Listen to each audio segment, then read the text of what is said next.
You think that a tattoo is art, a memory, an adornment.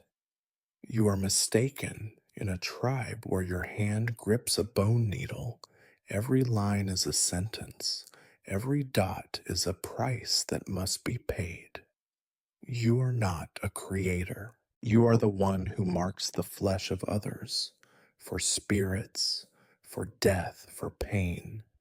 Your tools are soaked in blood, your dreams filled with screams. There is no beauty here. Here, even fear eventually disappears, leaving only the habit of burning someone else's fate onto living flesh, again and again, until you can no longer tell where their scars end and yours begin.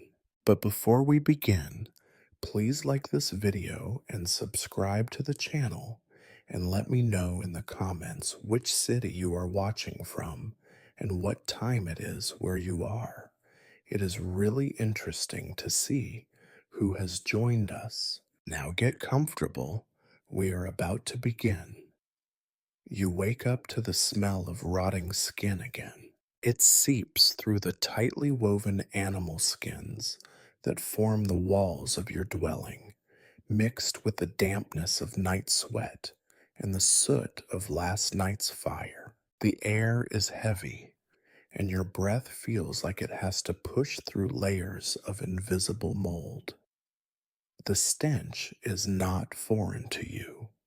It is the perfume of your craft. You are the tattooist of your people, not by choice, not by passion, and certainly not by respect. You inherited the title the same way one inherits a slowly spreading infection. Your grandfather marked the warriors during the time of three great migrations. Your mother was trained in secret, since women were not allowed to carry the burden of sacred needles. She did anyway, and she paid the price for it. You, her only child, were born with ink-stained hands. At least, that is what the midwives whispered.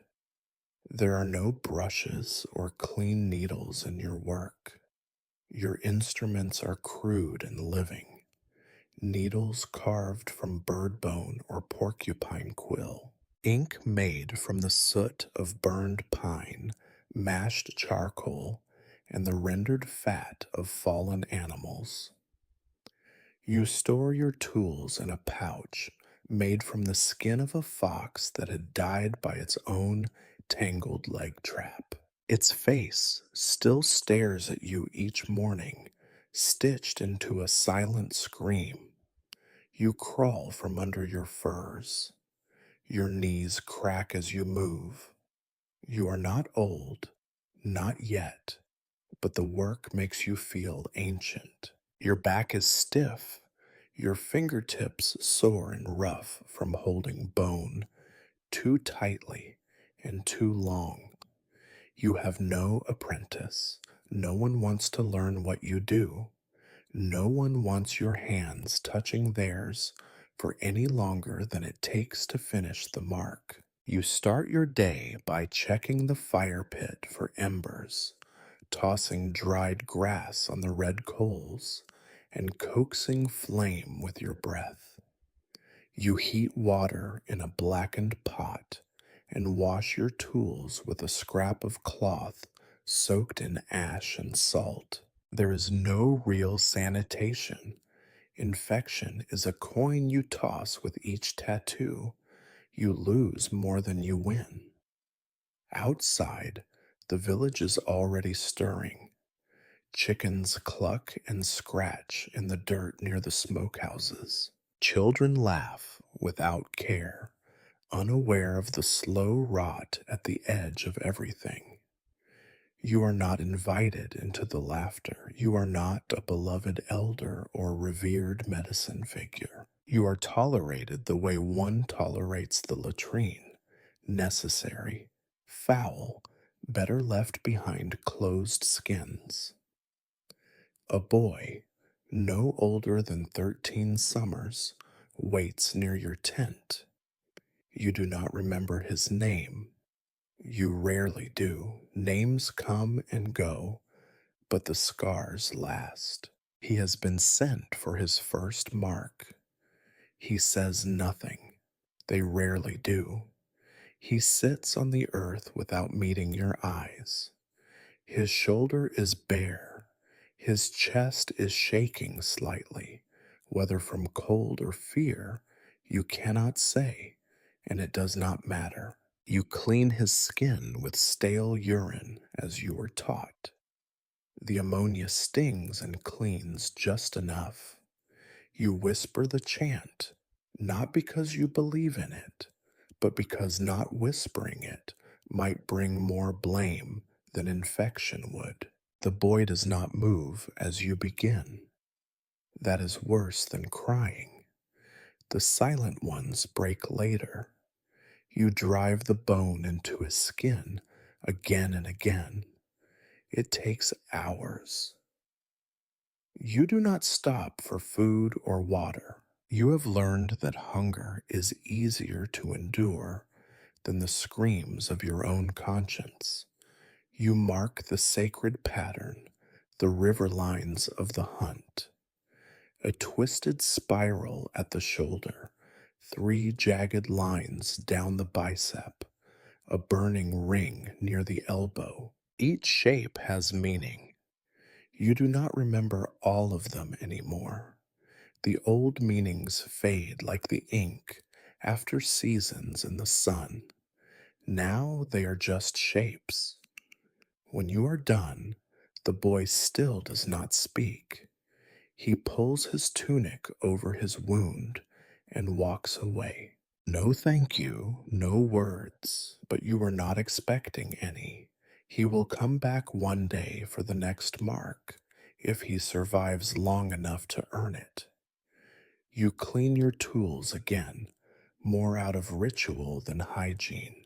The blood that dries on the needle tips will cling there until it flakes away into your sleeping mat. It does not matter. It never matters. At midday, an elder stops by to remind you of the ceremony tonight. A warrior will return with a scalp taken in battle. He will want the symbol of fire and thunder across his chest. You nod without speaking. You have done that mark many times.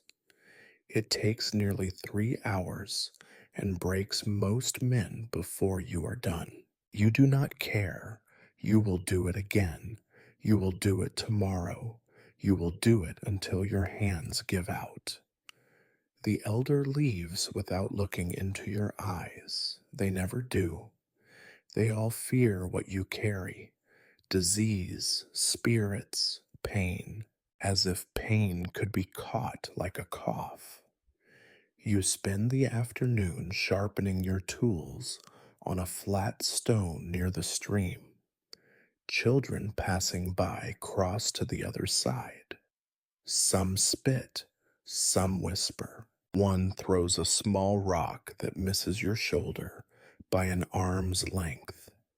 You do not flinch. You have had bone driven into your own flesh more times than you can count. Their hate is light compared to that. The sun falls and shadows lengthen like claw marks. The warrior arrives just after sunset, reeking of blood and herbs. He is drunk on victory or on fermented root. He strips to the waist, shows you the scalp, and demands the mark. You begin again. As your hands work, your mind slips somewhere else, somewhere deeper than thought. A place without names, where your fingers move like ghosts. You smell the sweat and blood and old rot. You hear the cries, not from him, but from all of them. The hundreds before, the hundreds after. You finish the mark long after the moon rises. You go back to your tent. You lie down beside your tools. You dream of being skinned from the inside. And in the morning, it begins again. You wake up, if that is what it can be called. There are no clear lines between sleep and waking for you anymore. Everything feels like a long, heavy pause, interrupted by the need to move your hands, to listen for footsteps outside your dwelling, to remind yourself that you are still expected to do what you do. The smell is the same: old blood, damp skin, fire. The sense of dread is familiar, but duller with every day, as if your mind is wrapped in old bear fur, suffocating but warm. Another day of marks you do not choose, on people you do not own, for reasons you are not allowed to ask. The sun barely crests the treetops when the first of them arrives. A young man this time, barely older than a child, but with the flat gaze of someone who has seen too much death to call himself innocent. You do not know what he wants. You do not ask. He sits. His mother stands behind him, her mouth a thin line, her eyes hollow from sleeplessness and hunger and grief. You have tattooed her before. It is hard to remember which scar on her skin is yours and which belongs to another. You motion for the boy to bare his arm. He does so without looking at you. His skin is pockmarked with old wounds and fresh bruises, as if his body itself is a map of everything this land has tried to kill. The mark he will receive today is meant to keep him safe from spirits in the night, or so the elders say. You know that no ink has ever stopped the cold from creeping into bones, or the spirits from gnawing at the mind. But you dip the bone into the black ink and begin, because this is what you do. This is what has always been done. The symbol is not new to you, but you cannot remember the story. Perhaps it was once a bird in flight, or the claws of a wolf. Now it is just a line and a spiral and a dot, repeated until the meaning leaks out like the blood beneath your needle. You wonder if anyone remembers what these marks once meant, or if you are all just imitating the ghosts of a forgotten language. You work in silence, as always. The boy's skin is tough, but not as tough as it will be if he lives to see another winter. His mother watches you, her hands clenched so tightly the knuckles are bone white. When you finish, she nods. The boy stands and pulls his sleeve down, as if to hide what has been done. He does not thank you. He will carry the mark until it fades, or until he is carried by fever, by war, by hunger. You do not ask which fate will find him first. There is no use in knowing. You clean your tools, but the stains on your hands never leave. They have worked into your skin, into the cracks around your nails, into the lines of your palms. When you sleep, you see hands, your own, larger, smaller, brown, gray, red with old blood. You dream you are tattooing someone's face, and the face keeps changing. Sometimes it is your mother. Sometimes it is the chief, the shaman, a stranger yourself. The needle pushes into flesh over and over until you wake up with the taste of copper on your tongue. Midday brings another visitor. This one is a woman, older, her hair streaked with white. She is marked from neck to ankles. You remember when you did the lines on her thighs long ago, when you were new to this work and still believed that every mark mattered. She asks for a small spiral on her wrist, protection for her daughter, soon to be born, if the snows are not too cruel. You nod, though you know no spiral can protect anyone from cold or fate. Her skin is thin, the ink beads on the surface before sinking in. She does not flinch. When you finish, she leaves a handful of dried berries as payment. You have not tasted fruit in weeks. You set them aside. You have lost your appetite for sweetness. By afternoon, you feel the ache in your fingers, in your wrists, in the deep places behind your eyes. You think of the other tattooists you have met, travelers from distant clans, some missing fingers, some blind in one eye, some with hands that shake so badly they can no longer hold a needle. You wonder if this is your fate, or if you will die young like your mother, fever burning the ink from your blood before your body gives out. You are called to the edge of the village where a small group waits. They have come to witness a mark of mourning. A child died last night. Some say by spirits, some say by neglect, some say by hunger, but no one speaks the words aloud. The mother wants a line drawn across her forehead, a single black slash that will show her loss to the world. She kneels in the dirt. Her hands shake. You clean the skin as best you can, feeling her breath on your wrist, hearing her breath hitch with each stroke. You finish quickly, but not so quickly that you make a mistake. Mistakes linger longer than grief. As dusk falls, you sit alone by your fire, your hands wrapped in scraps of hide, your head heavy with the stories you have etched into other people's flesh. You remember when you were a child, before you knew what it meant to carry the burden of other people's pain. You remember watching your mother work, her face expressionless, her hands steady even when her heart was breaking. You did not understand then, now you do.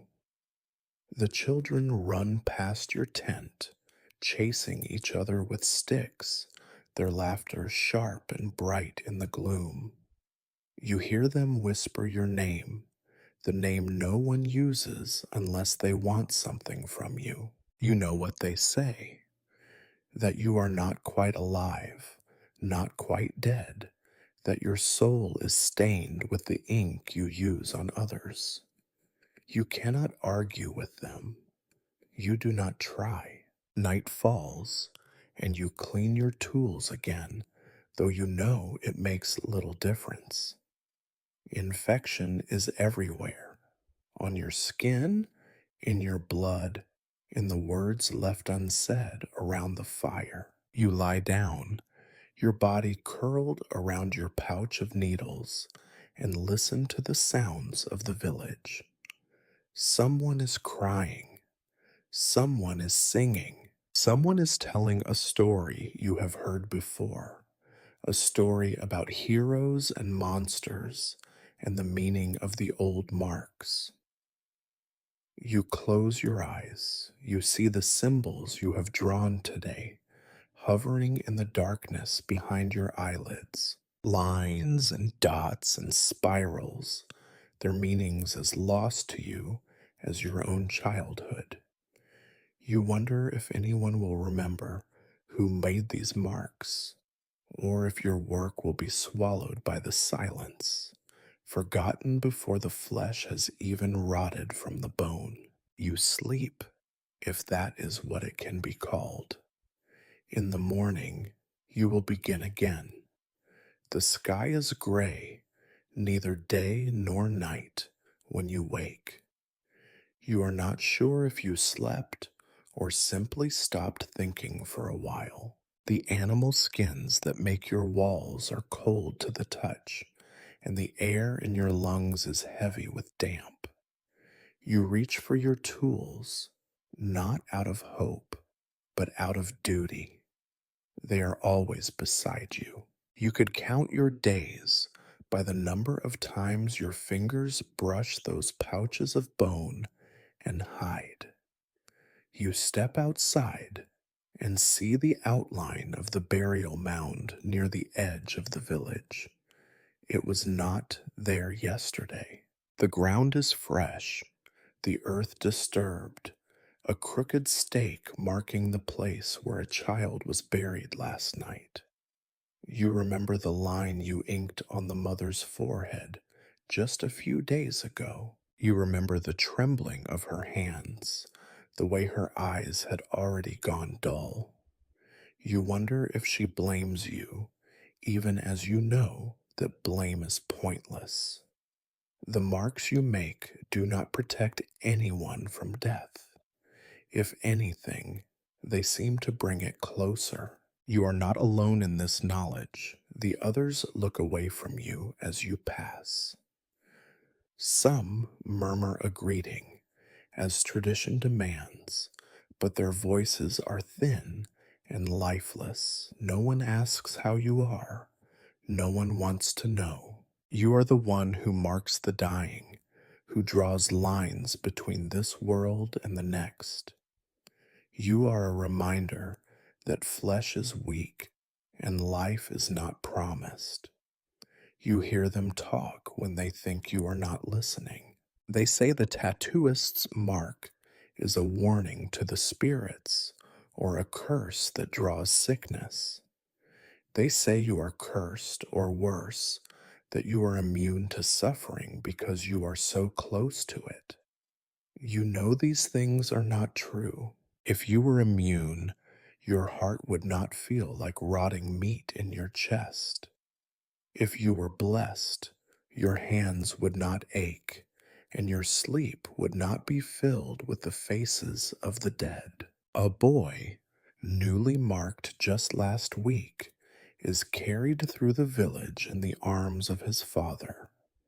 His skin is flushed with fever, the fresh lines on his arms swollen and red. His eyes flicker like a candle about to go out. You see the other children watching from the shadows, their faces pale, their bodies pressed together in silent fear. You know what they are thinking, that the mark did this, that the ink brought sickness instead of strength. The father lays the boy on the ground in front of your tent and demands you fix what you have done.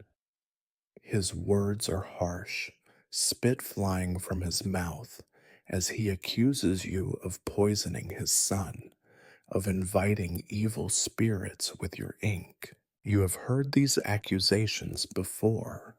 You do not answer.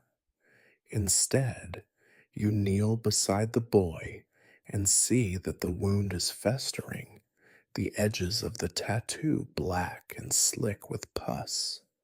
You know there is nothing you can do. The infection is inside him now, running through his veins like wildfire. You clean the wound with salt and ash, biting your tongue at the boy's whimpers. You whisper the old words, more out of habit than belief. The father hovers over you, his anger a weight that settles on your shoulders. When you are done, the boy is breathing shallowly. The father picks him up and carries him away, cursing your name. You watch them go, knowing you will not see the boy again. By tomorrow, there will be another mound on the edge of the village. You sit by your fire and stare at your hands. They are stained, the skin cracked and raw, the lines of your palms lost beneath a map of old ink and new scars. You wonder how many have died with your marks on their skin. You try to remember their faces, but they blur together, a procession of wounds and fever and silence. Later that day, you are called to the shaman's dwelling. The shaman is old, his body shriveled like dried fruit, his eyes sharp and bright. He asks you to mark his grandson, a boy barely old enough to speak, with the sign of the mountain, a symbol meant to protect against evil dreams. You want to refuse. You want to tell him that ink will not save anyone, that protection is a lie, that the marks you make are just lines in flesh and nothing more. But you cannot refuse. The shaman's word is law. You kneel beside the boy, your hands shaking more than usual. The child's skin is soft, almost translucent, the blue veins beneath like roots in snow. You draw the sign carefully, slowly, willing your hands not to falter. The boy does not cry, but his mother does, silent tears running down her face as she watches you work. When you finish, the shaman gives you a piece of dried meat and a nod. It is more than most offer. That night, you cannot sleep. You hear the wind outside, rattling the animal skins, making the whole world sound hollow and brittle. You see the faces of the children you have marked, their skin inflamed, their eyes pleading. You dream of hands, tiny, delicate, reaching up to grasp your fingers, pulling you down into the earth. You wake with your heart pounding, your throat dry, your hands aching from the memory of work. The next morning, you learn that the shaman's grandson is dead. Some say it was fever, some say it was the mark. You say nothing. The shaman does not blame you. He simply closes his eyes and tells you to leave. You go, your legs heavy, your mind filled with a dull, hopeless ache. Days blur together. You keep marking the living, watching them turn into the dead. Warriors come to you for signs of strength, then fall in battle within a moon's turn. Women ask for protection for their unborn children, and still the little bodies are buried beneath the trees. Old men want marks to guide them to the next world, and you see them wrapped in hides, their faces frozen in fear. You begin to wonder if your work is a curse, if each line you draw is a wound in the fabric of life itself. You remember the story your mother told you when you were small, that every tattoo is a promise, and every promise comes with a price. You did not understand then, you do now. The price is always paid, one way or another. One evening, a group of men bring a body to your tent. It is a warrior, killed in a raid. His face is a mask of dried blood, his chest marked with the symbols you carved just last season. The men want you to mark him one last time, to ensure his spirit finds its way.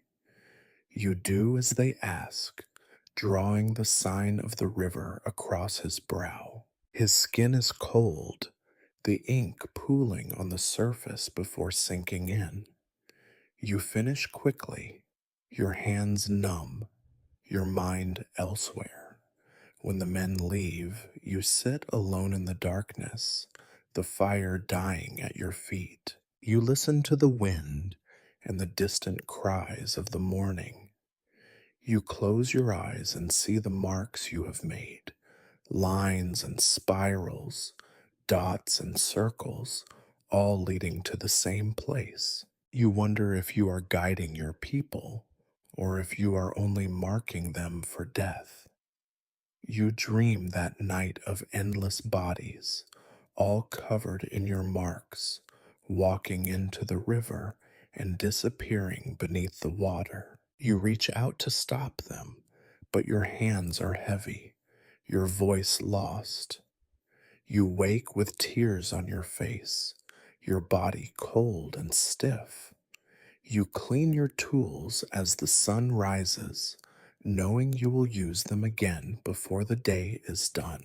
You begin again because there is no one else and there never will be.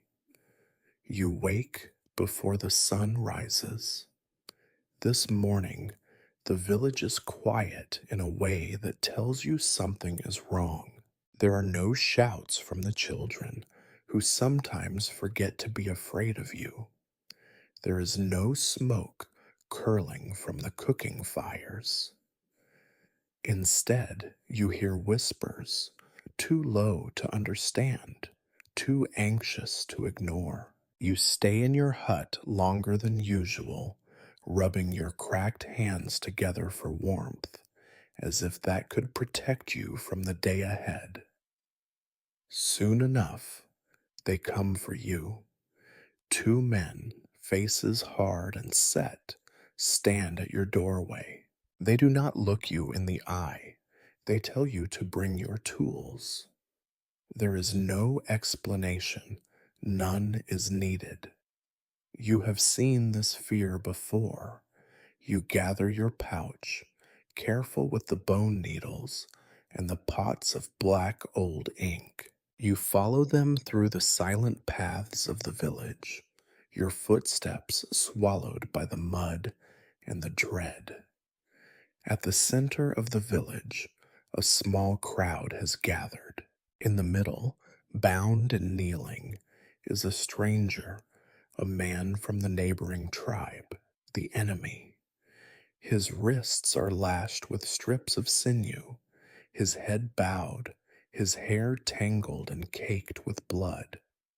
He is not old, but his face is worn. You know nothing about him except this: he is going to die, and your hands will help bring that death closer. An elder motions you forward. The others keep their distance. No one wants to stand too close to the tattooist when the work is for an enemy. The elder explains what must be done. The mark of shame inked on the stranger's face, so that all who see him, even in death, will know what he was and what was done to him. This is not protection, not blessing, not tradition. This is punishment. You do not ask questions. You never do. You kneel before the enemy, your knees sinking into the cold dirt. He does not flinch as you lay out your tools. He looks up at you, his eyes fierce and empty at the same time, as if he has already left this place in his mind. You wish you could follow him there.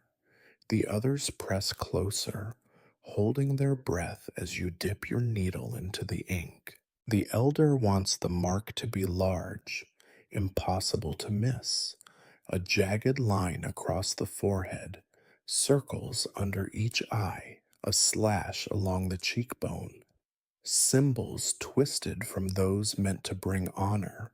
Here, they are made ugly, meant to brand and to shame. You steady your hand and begin.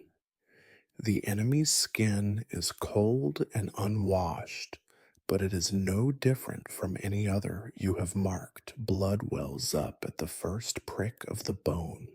You wipe it away with the back of your hand. You work in silence, each line slow and deliberate. You feel the weight of every eye on your back. You hear the muffled sobs of the women, the low muttering of the old men. You hear the enemy's breathing, steady, even, not broken. He does not beg. He does not curse you. He endures. You want to ask his name.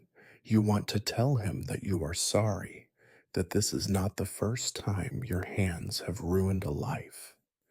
But you say nothing. You remember the stories your mother told, that names have power, and that to speak with the dying is to invite their ghost to follow you. You do not need more ghosts. The mark grows with each minute. Blood mixes with ink, streaking his face in uneven patterns. His eyes never leave yours. You feel something shift inside you, something dark and cold and hollow. You have seen death before, but this is different. This is not the quiet passing of the sick or the sudden end of a hunter lost in the woods. This is slow, deliberate erasure, his past, his honor, his face. You are the instrument. When it is done, you sit back on your heels, your hands slick with blood and sweat. The elder steps forward, inspects your work, and nods. The crowd begins to disperse, relieved that the worst part is over. The enemy remains kneeling, the marks raw and swollen on his face. He is still alive, but the life has gone out of his eyes. You wonder if you would see the same thing if you looked in a mirror. You clean your tools on a scrap of hide, the blood soaking into the old stains. No one thanks you. No one looks at you. You gather your things and leave, but you cannot shake the feeling of the enemy's eyes on your back, following you all the way home. That night, the village holds a ritual for victory. There is chanting and drumming and the smell of burnt meat. You sit alone by your fire, watching the smoke drift into the sky. You think about the man whose face you marked, where he is now, what he remembers, if anything. You wonder if the ink will outlast the flesh, if the shame will linger after the body is gone. You cannot sleep. Your mind drifts back to the moment the needle pierced his skin, to the way his breath never faltered, to the silent conversation you never had. You imagine his tribe, somewhere beyond the trees, mourning him without knowing what has become of him. You imagine the marks you made, burning bright in the firelight, a warning to all who look. You dream you are the enemy, kneeling in the dirt, your face slick with ink and blood, your life reduced to a pattern carved by someone else's hand. You wake with your heart pounding, your mouth dry. You reach for your tools, but your fingers will not close around them. The next day, you are called again. Another mark, another body, another cycle that will not end. You go because there is nothing else you can do. The faces change, the pain remains the same. You have become an extension of the village's will, a hand that carves, a voice that does not speak, a person who is no longer quite a person at all. Sometimes you catch your own reflection in the surface of the water. You see the lines around your mouth, the hollows under your eyes, the stains on your fingers that will not wash away. You wonder how many more faces you will mark before your own is forgotten, before your hands can no longer hold a needle, before you become just another ghost among the many who haunt your dreams. But for now, you keep moving, you keep working, you keep living, if that is what this is called, because there is always another mark to make, another line to draw, another life to change forever. And you are the only one left who knows how. You do not remember when it began, the slow confusion between your own skin and the skin of those you mark. Perhaps it was many seasons ago, or perhaps it was only yesterday. The boundaries have faded. Each morning you find yourself searching your forearms, your hands, your chest for new lines, convinced you must have inked yourself in the night, but the scars and patterns blur together. Some are years old, some days, some you cannot place at all. There are nights you do not sleep, and nights you fall into a darkness so deep you wake with your heart hammering and your body twisted in a cold sweat. When you do dream, it is always the same. You are kneeling by a fire, your tools spread before you, but the faces you are meant to tattoo are gone. Instead, your own body lies stretched before you, flesh pale and waiting, veins rising like roots beneath the skin. Your hands move on their own. The bone needle hovers, then presses down. You feel no pain, only a deep ache that comes from somewhere behind your ribs, a place you cannot reach. Sometimes, in the half light before dawn, you see your hands move as if guided by someone else.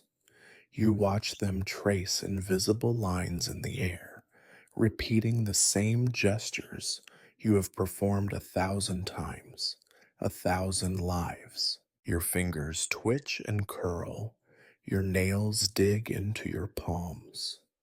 You wonder how many spirits linger in your skin, how many fragments of other people's stories have found a home inside you in the village.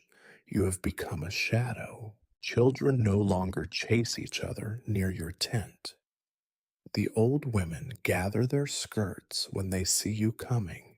Men avert their eyes, but not out of respect, out of fear or pity, or the hope that if they do not look at you, they will not have to remember the marks you have given them. Even the dogs keep their distance, sensing something in your scent that is not quite alive.